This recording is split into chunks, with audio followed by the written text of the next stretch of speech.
نحمده ونصلي ونسلم على رسوله الكريم وعلى آله وأصحابه أجمعين. اللهم صل على سيدنا مولانا محمد وعلى آل سيدنا ومولانا محمد وبارك وسلم صلاة وسلاما كثيرا كثيرا. اللہ رب العزت کی توفیق اور مہربانی اور اپنے بزرگوں کی برکت سے آج سورۃ الانبیاء، سورۃ الحج اور سورۃ المؤمنون کا خلاصہ بیان کیا جائے گا. یہ سورہ انبیاء بھی مکی صورت ہے اور اس صورت کا نام انبیاء اسی لیے رکھا گیا کہ اس صورت میں انبیاء کرام علیہم الصلاۃ والسلام کا اللہ تعالیٰ نے بہت زیادہ تذکرہ فرمایا، اور صرف ان کے واقعات نہیں بلکہ مختلف نبیوں نے خاص آزمائش کے موقع پر، تکلیف کے موقع پر جو دعائیں کی تھیں ان دعاؤں کا بھی ایک ساتھ اکٹھے ایک ہی رکوع میں تذکرہ فرمایا. اس لیے سورت کا نام انبیاء ہے. اس میں بھی بنیادی عقائد کا بیان ہے اور ان عقائد پر کفار کے اعتراضات کے اللہ نے جواب دیے. حضرت ابراہیم علیہ السلام کا واقعہ ہے کہ ان کو جب آگ میں ڈالا گیا، مشہور واقعہ ہے.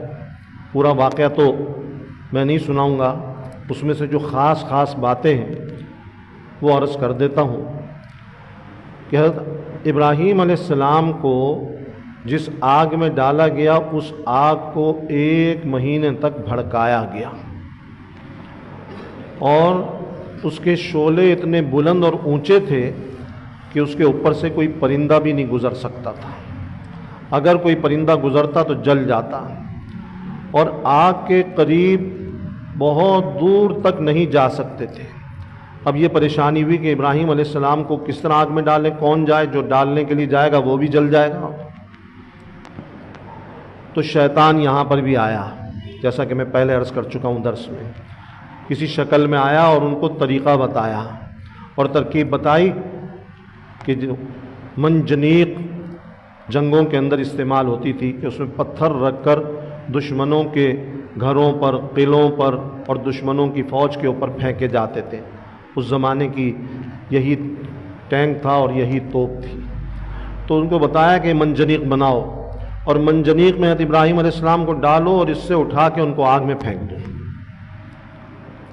وہ بڑے خوش ہوئے. حضرت جبرائیل علیہ السلام آ گئے حضرت ابراہیم علیہ السلام کے پاس، پوچھا کسی مدد کی ضرورت ہے، آپ کو آگ میں ڈالنے والے ہیں. حضرت ابراہیم علیہ السلام نے فرمایا کہ نہیں، مجھے صرف اللہ کی مدد چاہیے. خیر، رسیوں سے باندھ کر آگ میں ڈالا گیا. جن رسیوں سے باندھا تھا مفسرین نے لکھا ہے وہ رسیاں جل گئیں، لیکن حضرت ابراہیم علیہ السلام کے مبارک جسم پر، کپڑوں پر کوئی آنچ نہیں آئی. یہ اللہ کی قدرت. 7 دن تک اس آگ میں رہے اور فرمایا حضرت ابراہیم علیہ السلام نے کہ مجھے زندگی میں اتنا مزہ اور نہیں آیا اور اتنی راحت نہیں ملی جتنی ان 7 دنوں میں ملی. اللہ تعالیٰ نے فرمایا یا نار کونی بردا وسلاما، اے آگ ٹھنڈی بھی ہو جا. اور ٹھنڈی کے بعد فرمایا سلامتی والی. اگر زیادہ ٹھنڈک والی ہو جاتی، زیادہ برف جم جاتی تو وہ بھی تکلیف دیتی. کہ سلامتی والی ٹھنڈک ہو کہ ایسا نہ ہو ٹھنڈک تکلیف پہنچا دے. تو بڑے آرام اور سکون سے رہے اور اللہ رب العزت نے ان کو وہاں سے نجات عطا فرمائی. اور پھر اس کے بعد کے مختلف جگہوں پر واقعات ہیں. حضرت سلیمان علیہ السلام کا بھی ذکر فرمایا. حضرت سلیمان علیہ السلام کو اللہ تعالیٰ نے ایک عجیب و غریب ہوا میں اڑنے والا تخت دیا تھا. وہ بنوایا تھا حضرت سلیمان علیہ السلام نے جنات سے. اور لکھا ہے کتابوں میں کہ صبح سے لے کر دوپہر تک 1 مہینے کی مسافت وہ اڑ کر طے کر لیتا تھا. جو سواری پہ جا رہا ہے گھوڑے پر، اور 1 مہینے میں جتنا سفر طے کرے گا صبح سے دوپہر تک وہ تخت ہوا میں اڑ کے طے کر لیتا تھا. اور دوپہر سے شام تک پھر 1 ماہ کی مسافت طے کر لیتا. اور اس تخت کے بارے میں لکھا ہے کہ اس کے اوپر 6 لاکھ کرسیاں بچھی ہوئی تھیں. یہ بھی سمجھ لیں کہ اس پہ قالین نہیں بچھے ہوئے تھے کہ نیچے بیٹھتے تھے، کرسیاں تھیں. 6 لاکھ، 6,000 نہیں 6 لاکھ. سب سے آگے انسان اپنے درجوں کے اعتبار سے بیٹھتے تھے، ان کے پیچھے جو جنات اہل ایمان تھے وہ بیٹھتے تھے، پھر پرندوں کو حکم ہوتا تھا کہ اوپر چھت نہیں ہے تو اوپر سایہ کریں تاکہ دھوپ کی تکلیف نہ ہو تخت پہ سفر کرنے والوں کو۔ اس کے بعد اللہ تعالیٰ نے حضرت ایوب علیہ السلام کا بھی ذکر فرمایا۔ صبر ایوب مشہور ہے، اللہ نے بہت سخت آزمائش کی اور ان کا صبر بڑا مثالی تھا کہ اللہ تعالیٰ نے ابتدا میں حضرت ایوب علیہ السلام کو مال، دولت، اولاد، ساری نعمتیں عطا فرمائیں، اور پھر اس کے بعد ایسی آزمائش آئی کہ مال اور دولت بھی ختم ہو گیا، اولاد بھی فوت ہو گئی، یہ چیزیں تو ختم ہوئیں، اور پھر اس کے بعد کیا ہوا کہ بدن میں ایسی بیماری لگی کہ زبان کے علاوہ کوئی حصہ نہیں بچا، اور پھر وہ بیماری اتنی بڑی کہ اس بیماری کی وجہ سے لوگوں نے اپنے علاقے میں اور محلے میں رکھنا پسند نہیں کیا اور اٹھا کے باہر آبادی سے باہر ایک کوڑا کرکٹ کی جگہ پہ ڈال دیا۔ صرف ایک بیوی تھی جو ان کی خبر گیری کرتی تھی اور آتی تھیں، ان کا علاج بھی کرتی تھیں، ان کو کھانا بھی دیتی تھیں اور محنت مزدوری کر کے ان کے لیے بھی بندوبست کرتی تھی، اور مفسرین نے لکھا ہے 7 سال سے زیادہ اس بیماری اور تکلیف میں رہے، لیکن اللہ کے طرف سے جو آزمائش تھی اس پر صبر کرتے رہے، ایک دفعہ بھی کوئی شکوہ شکایت کا لفظ زبان پر نہیں آیا۔ 7 سال کے بعد دعا قبول ہوئی، اللہ نے حکم دیا کہ زمین پر اپنی ایڑی کو رگڑیں، رگڑا تو اس میں سے چشمہ نکل آیا۔ اللہ نے فرمایا اس چشمے کے پانی سے غسل کریں اور اس پانی کو پئیں۔ پورا جسم ہڈیوں کا ڈھانچہ بن چکا تھا، کچھ بھی نہیں تھا، لیکن غسل کرتے ہی سارا بدن، اس کی کھال، اس کا گوشت، سب کچھ دوبارہ پیدا ہو گیا اور تندرست بھی ہو گئے اور خوبصورت بھی ہو گئے۔ اور پھر اللہ نے جنت کا لباس فرشتوں کے ذریعے بھیجا، وہ پہن کے بیٹھ گئے۔ حضرت ایوب علیہ السلام کی زوجہ شام کو آئیں اور وہاں پہ ڈھونڈنے لگیں کہ اس طرح ایک معذور شخص پڑا ہوا ہے، اس کو ڈھونڈ رہی ہیں، اور یہ بڑے خوبصورت اور حسین و جمیل شکل میں سامنے بیٹھے ہوئے ہیں، وہ پہچان ہی نہیں پائیں، ڈھونڈ رہی ہیں کہاں گیا میرا شوہر۔ جب دیکھا نہیں ملا شوہر تو بیٹھ کے رونے لگ گئیں۔ پھر انہی سے پوچھا کہ میرا شوہر ایک بیمار یہاں پڑا ہوتا تھا، وہ کہاں گیا؟ انہوں نے کہا وہ میں ہی ہوں۔ یقین ہی نہیں آیا، بڑی مشکل سے یقین دلایا، اور پھر اللہ تعالیٰ نے مال و دولت بھی عطا فرمایا، اولاد بھی دی، اور ساری نعمتیں دوبارہ عطا فرمائیں۔ حضرت یونس علیہ السلام کی دعا کا بھی تذکرہ ہے کہ جب مچھلی کے پیٹ میں اللہ نے ڈالا آزمائش کے لیے تو انہوں نے وہی جملہ پڑھا، لا الہ الا انت سبحانک انی کنت من الظالمین۔ تو اللہ تعالیٰ نے فرمایا کہ جب انہوں نے یہ کلمہ پڑھا تو ہم نے ان کو نجات دی، اور صرف یہ نہیں فرمایا کہ صرف ان کو نجات دی مچھلی کے پیٹ سے اور تکلیف سے، جو تکلیفیں تھی سب دور کر دی، نہیں، فرمایا وَكَذَلِكَ نُنْجِي الْمُؤْمِنِينَ۔ صرف ان کو نہیں کہ نبی تھے ان کو نجات دی، نہیں، سارے مسلمانوں کے ساتھ ہمارا یہی معاملہ ہے کہ جب وہ ہمیں پکارتے ہیں تو ہم ان کو نجات دیتے ہیں۔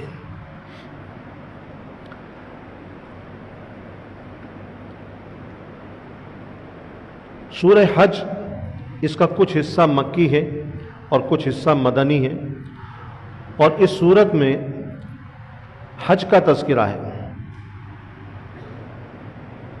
کس طرح تذکرہ ہے کہ اللہ تعالیٰ نے فرمایا وَأَذِّن فِي النَّاسِ بِالْحَجِّ۔ حضرت ابراہیم علیہ السلام کو حکم ہوا کہ آپ لوگوں میں حج کا اعلان کر دیجئے اور بلائیے۔ اللہ تعالیٰ کے حکم سے ابراہیم علیہ السلام نے اعلان کر دیا، اور حدیث کے اندر آتا ہے، بہت ساری روایتیں اس کے بارے میں، کہ ابراہیم علیہ السلام نے پوچھا کہ میری آواز کہاں تک پہنچے گی؟ اللہ نے فرمایا آپ کا کام آواز دینا ہے، اس کو پہنچانا ہمارا کام ہے۔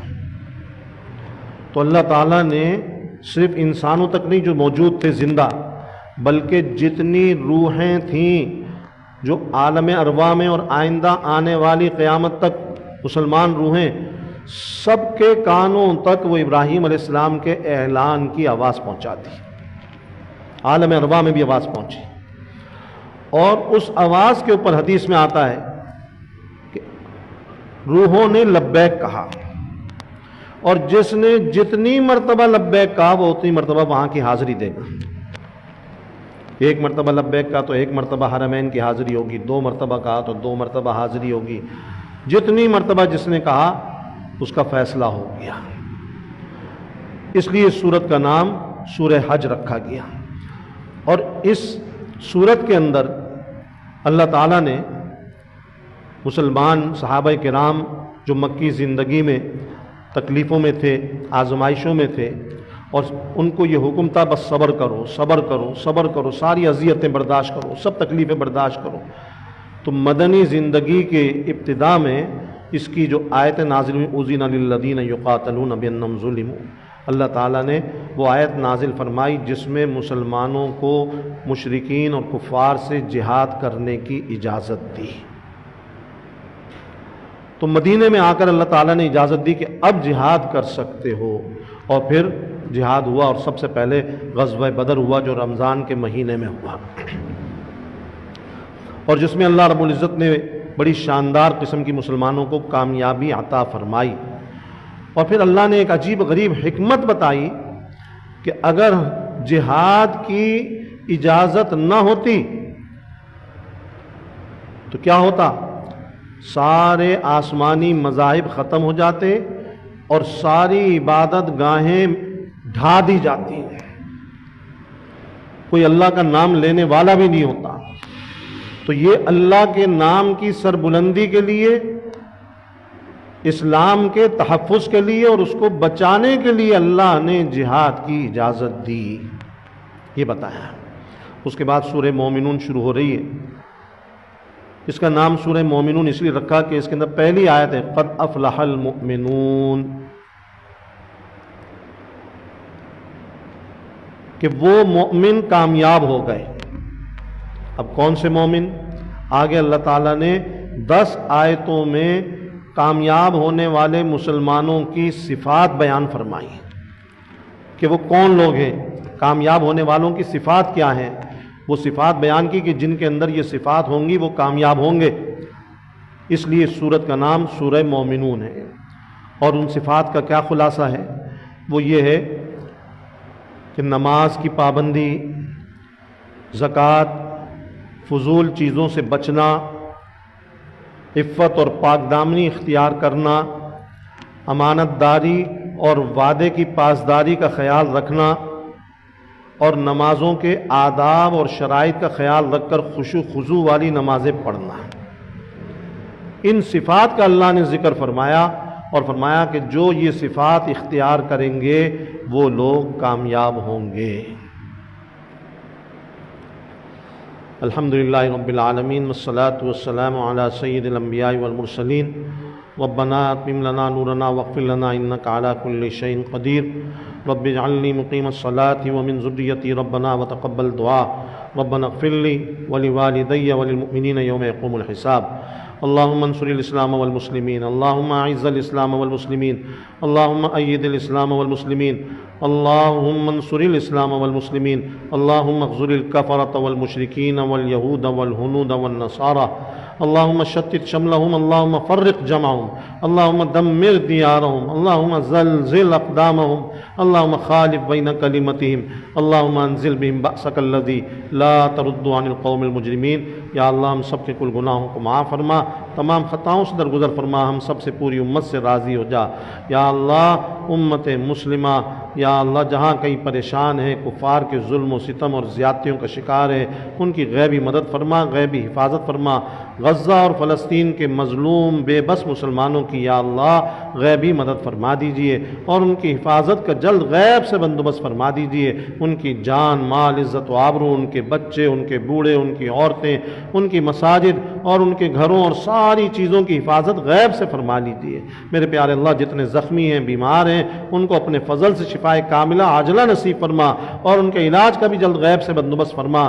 یا اللہ مزید نقصانات سے بچا لے، مزید تکلیفوں سے بچا لے۔ یا اللہ ان کو عافیت والی امن و امان والی زندگی عطا فرما دے، عزت اور شان و شوکت والی زندگی عطا فرما دے، غلبے والی زندگی عطا فرما دے، اور ان کے بارے میں یا اللہ جو پلاننگ ہو رہی ہے، جو سازشیں ہو رہی ہیں یا اللہ ان کو تباہ برباد کرنے کی، یا اللہ ان ساری سازشوں کو ناکام و نامراد فرما۔ یا اللہ مجاہدین اسلام کی غیبی مدد فرما، غیبی نصرت فرما، فتح مبین عطا فرما، القدس کو بھی آزادی نصیب فرما، اسرائیل اس کی فوج، اس کا اسلحہ، اس کے مددگاروں کو یا اللہ جلد نیست و نابود فرما دے اور جلد ان کو ذلیل و خوار رسوا فرما دے، ان کے اسلحے کو انہی کی تباہی کا ذریعہ بنا دے۔ یا اللہ ان کی سازشوں کو انہی پر لوٹا دے، ان میں آپس میں اختلاف اور افتراق پیدا فرما دے، ان کے دلوں میں خوف، روب اور ہیبت ڈال دے، یا اللہ بزدلی ڈال دے۔ میرے پیارے اللہ محض اپنے فضل سے ساری دنیا کو جلد ان کی ذلت اور شکست کا مشاہدہ کرا دیجئے اور اپنی قدرت کا مشاہدہ کرا دیجئے، اپنی نصرت کا مشاہدہ کرا دیجئے،